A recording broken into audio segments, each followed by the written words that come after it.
Assalamualaikum warahmatullahi wabarakatuh. Alhamdulillahi rabbil alamin. Wabihi nasta'inu ala umrid dunya waddin. Wassalatu wassalamu ala asrafil anbiya'i wal mursalin. Sayyidina wa maulana li Muhammadin. Wa ala alihi wa sahbihi ajma'in. Qala Allah ta'ala fi Qur'anil Karim. A'udzu billahi minasyaitonir rajim. Bismillahirrahmanirrahim. Ya ayyuhalladzina amanu kutiba alaikumus syamu kama kutiba alal ladzina min qablikum la'allakum tattaqun.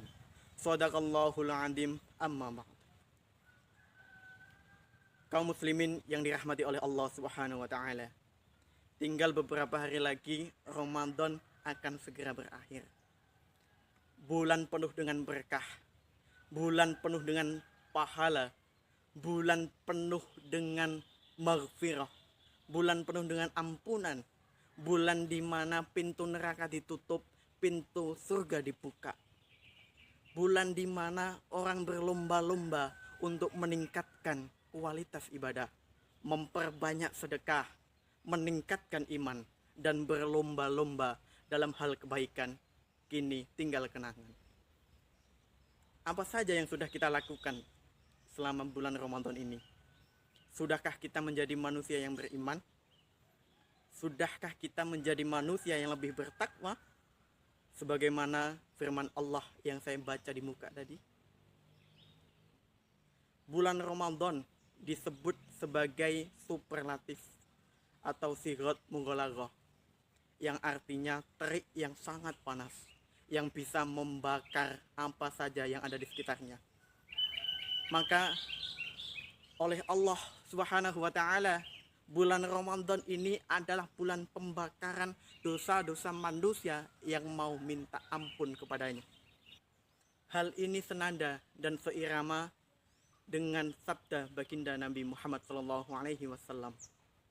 Man shoma Ramadana imanan wahtisaban ghufira lahu ma taqaddama min dzambih. Barang siapa yang berpuasa karena iman kepada Allah dan mengharap pahala dari Allah, maka ghufira lahu ma taqaddama min dzambih. Allah ampuni dosa-dosanya di masa lalu. Amin ya rabbal alamin. Maka dari itu, jangan sia-siakan Ramadan yang tinggal beberapa hari lagi ini. Kalau yang biasanya masih malas-malasan untuk beribadah, segera ditingkatkan. Kalau biasanya masih suka rebahan, chattingan, stalking mantan, segera ditinggalkan, disudahkan, dan dilupakan.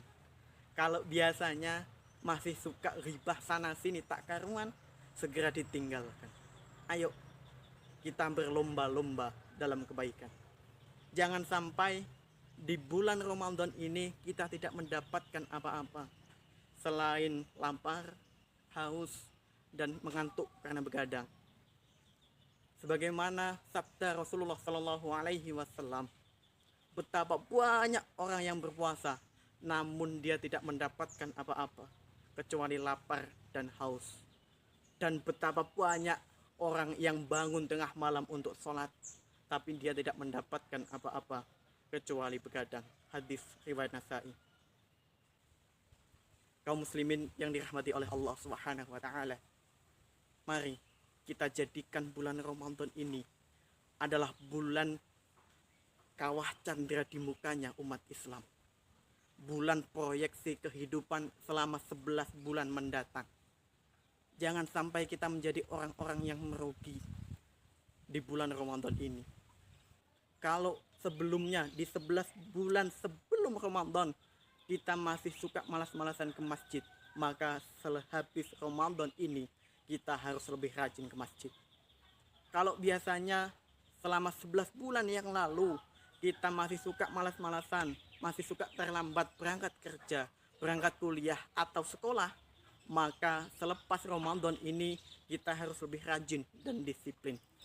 Kalau biasanya kita masih suka korupsi, nyuri, nyontek, TA, dan lain-lain, maka selepas Ramadan ini harus kita tinggalkan. Tapi kalau misalkan sehabis Ramadan ini kelakuan kita masih sama dengan 11 bulan sebelumnya atau bahkan lebih buruk, maka Anda telah mengkhianati Ramadan. Kita semua telah menjadi pengkhianat Ramadan. Wong sudah jelas-jelas kita dikasih waktu 1 bulan untuk perbaikan diri agar 11 bulan berikutnya kita menjadi manusia yang lebih baik, menjadi manusia yang lebih bertakwa. Tapi kita tidak gunakan waktu itu sebaik mungkin, maka sama artinya kita dengan pengkhianat Ramadan. Kaum muslimin yang dirahmati oleh Allah Subhanahu wa taala. Mungkin selama ini kita menganggap bahwasanya alah Ramadan nanti juga ada di Ramadan sebelumnya. Di Ramadan berikutnya kita masih bisa melakukan perbaikan. Alah, nanti bisa tobat kapan-kapan aja. Ingat, kita telah mengkhianati Ramadan. Iya kalau Ramadan tahun berikutnya mau menerima kita. Iya kalau Ramadan berikutnya masih mau menemui kita. Kalau enggak, iya kalau kita masih diberikan umur panjang. Iya kalau kita masih diberikan kesehatan. Maka dari itu, kaum muslimin yang dirahmati oleh Allah Subhanahu wa taala, mari jadikan bulan Ramadan ini adalah bulan muhasabah diri, bulan perbaikan. Jangan sampai kita merugi dan berkhianat pada Ramadan, agar Ramadan berikutnya kita masih diperkenankan untuk berjumpa kembali. Cukup sekian yang dapat saya sampaikan, kurang lebihnya mohon maaf. Wassalamualaikum warahmatullahi wabarakatuh.